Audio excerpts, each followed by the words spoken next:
Assalamualaikum warahmatullahi wabarakatuh. Perkenalkan, nama saya Linda Saripakaya, kelas C Prodi Biologi Nondik. Kali ini saya akan menjelaskan tentang struktur, anatomi, dan morfologi bunga. Tanaman yang saya ambil adalah bunga krisan. Berikut klasifikasinya. Tanaman krisan merupakan bunga yang populer dibudidayakan setelah bunga mawar. Bunga krisan atau disebut dengan bunga seruni mempunyai varietas yang berbeda-beda. Tanaman ini memiliki bentuk khas pada daunnya yang spesifik. Klasifikasi bunga krisan ada kingdom, Plantae, divisi Spermatophyta, subdivisi Angiospermae, kelas Dicotyledon, ordo Asterales, famili Asteraceae, genus Gyrocentenum, dan spesies C. indicium. Kemudian ada morfologi bunga krisan, itu ada batang. Batang adalah organ pokok pada golongan tumbuhan Chormophyta di samping akar dan daun. Fungsi utama batang yaitu pada percabangan yang mendukung perluasan bidang fotosintesis serta merupakan transportasi utama dari air, unsur hara, dan bahan organik sebagai fotosintesis. Kemudian ada daun.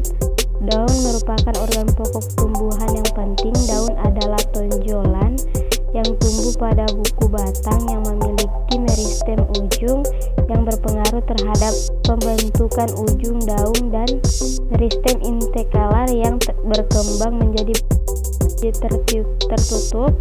Spermatophyta atau Angiospermae memiliki alat reproduksi generatif yaitu perkembangan kuncup dan kucup. Kemudian menjadi organ bunga. Berdasarkan posisi bunga dapat terletak di ujung batang atau cabang serta di ketiak daun.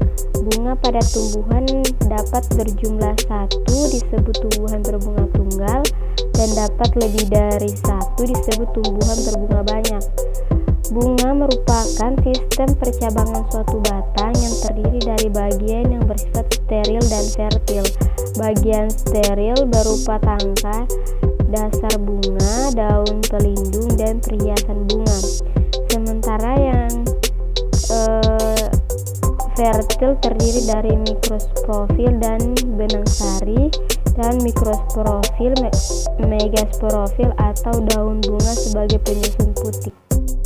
Kemudian ada anatomi bunga krisan, di mana jaringan meristem merupakan perkembangan tumbuhan semula sel mengalami pembelahan pertumbuhan dan perkembangan sel lebih lanjut menuju adanya divisiasi menjadi bagian khusus tumbuhan, dan juga masih ada sel yang tetap bersifat embrional yaitu mampu mengadakan pembelahan terus-menerus.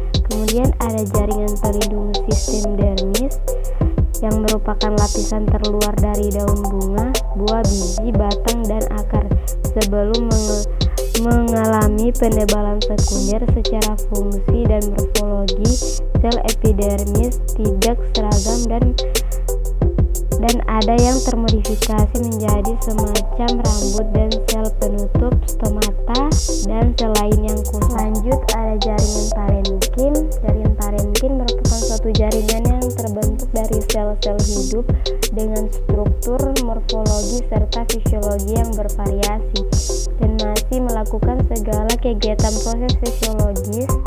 Jaringan parenkim ini juga jaringan dasar karena dapat dijumpai hampir setiap bagian tumbuhan pada batang dan akar parenkim yang dijumpai di antara epidermis dan pembuluh angkut sebagai korteks. Sementara jaringan penyongko atau penguat merupakan jaringan yang memberikan kekuatan bagi tumbuh-tumbuhan agar dapat melakukan perimbangan bagi pertumbuhannya. Berdasarkan bentuk dan sifatnya, jaringan penyongkong dibedakan menjadi jaringan kolenkin dan jaringan sklerenkim.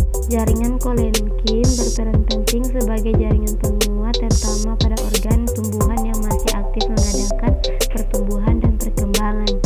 Jaringan sklerenkim merupakan jaringan penguat dengan dinding sekunder tebal, umumnya terdiri dari zat lignin.